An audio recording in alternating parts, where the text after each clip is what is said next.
Taiwan unveiled a new advanced jet trainer prototype, the Yunhing Brave Eagle. The Brave Eagle is a twin-seater supersonic fighter similar to the IDF. The aircraft is mainly made of composite materials and runs on two F124-200 TW engines.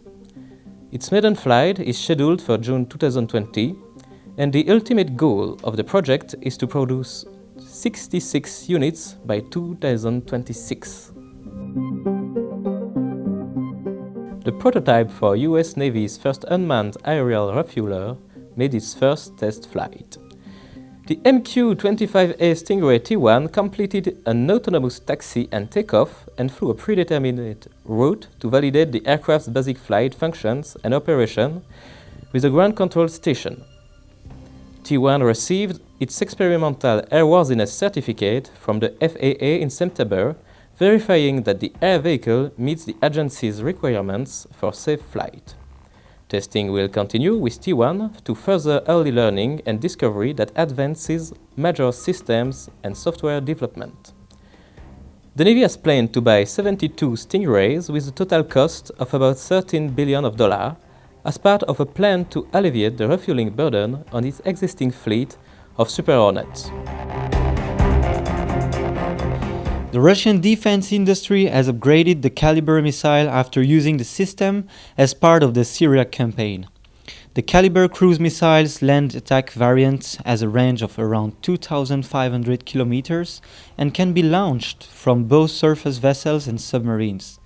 Beginning in 2015, Russia has used the missile to target militant groups in Syria, as part of Moscow's efforts to back the Syrian government against insurgent forces.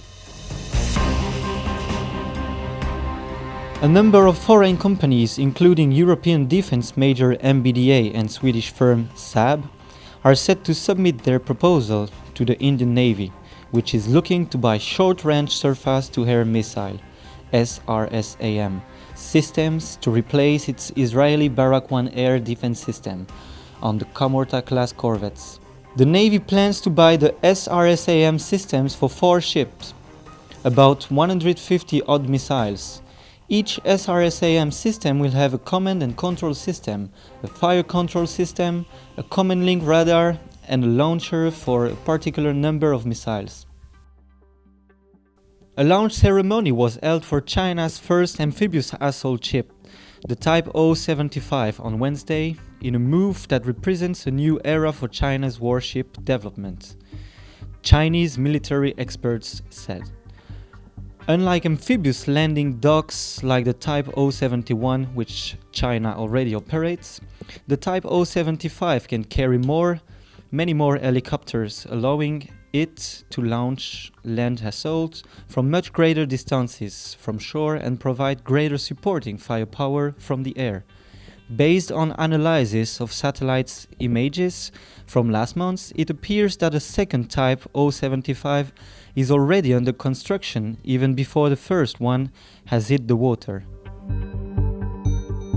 The Project 12341 modernized small missile chips merge of the Russian Pacific Fleet has launched a Kh-35 anti-ship cruise missile of the Uran missile system for the first time in the phase of factory running trials in the Sea of Japan. The Kh-35 cruise missile hit a drifting surface target successfully at a distance of more than 50 kilometers. About 10 warships and auxiliary vessels, as well as aircraft of the Pacific Fleet Naval Aviation, were engaged in the trial, the ministry went on to say. Last week, the Norwegian army has taken delivery of the first K9 155mm tracked self-propelled howitzer and K10 ARV armored resupply vehicle. On December 2017, Norway's Defense Ministry announced the purchase of the K9 155 artillery self-propelled howitzers designed and manufactured by the South Korean company Hanwha Land Systems.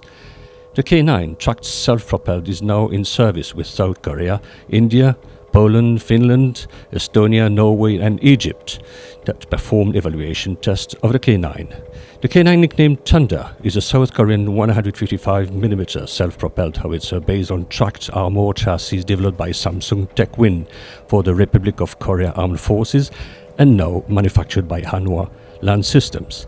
The main armament of the K9 consists of 155mm 52 caliber ordnance with a maximum firing range of 40 km. A total of 48 projectiles and their associated charges are carried for ready use. From 2022, the US Army will start turning large numbers of Stryker infantry carriers into tank killers by equipping them with remote weapon stations armed with Javelin anti-armor missiles. The filling of the common remotely operated weapons station Javelin Crows-J is part of a larger effort to give the basic Stryker infantry carrier more firepower.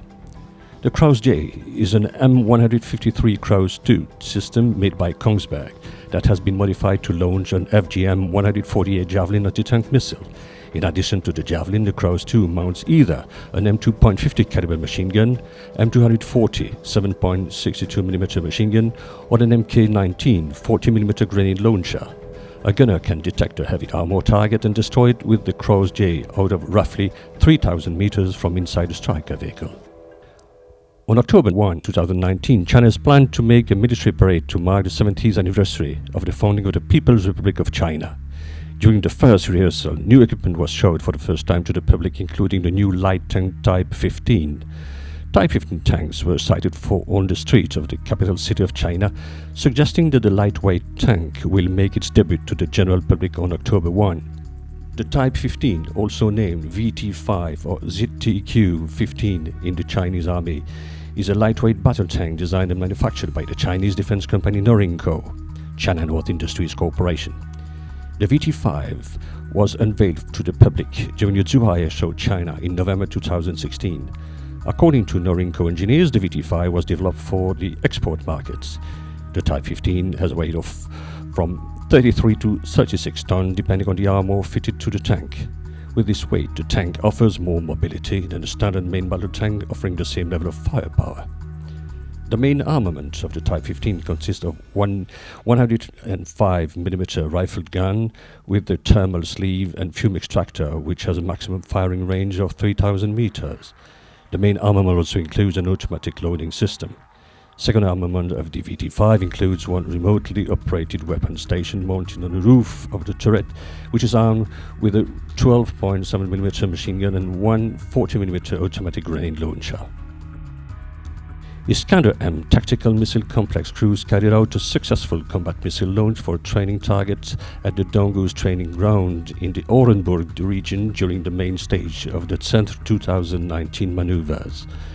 The military personnel of the missile formation of the Central Military District destroyed the target, imitating an important facility enemy target with the help of the Iskander complex cruise missile. Iskander missile SS-26 Stone is a short-range tactical missile system developed and produced in Russia. The system replaces the Oka SS-23 Spider, which had been terminated under the Intermediate Nuclear Forces (INF) Treaty. The SS-26 Stone Iskander missile system is equipped with a solid propellant, single-stage guided missile 9M723K1 controlled throughout the entire flight path and provided with a non-separable warhead. The missile is designed for mobile, autonomous operation, is capable of striking point and area targets at range of 50 to 280 kilometers. The missile can carry conventional warheads, cluster bombs, splinter munitions, and allow for precision strike operations.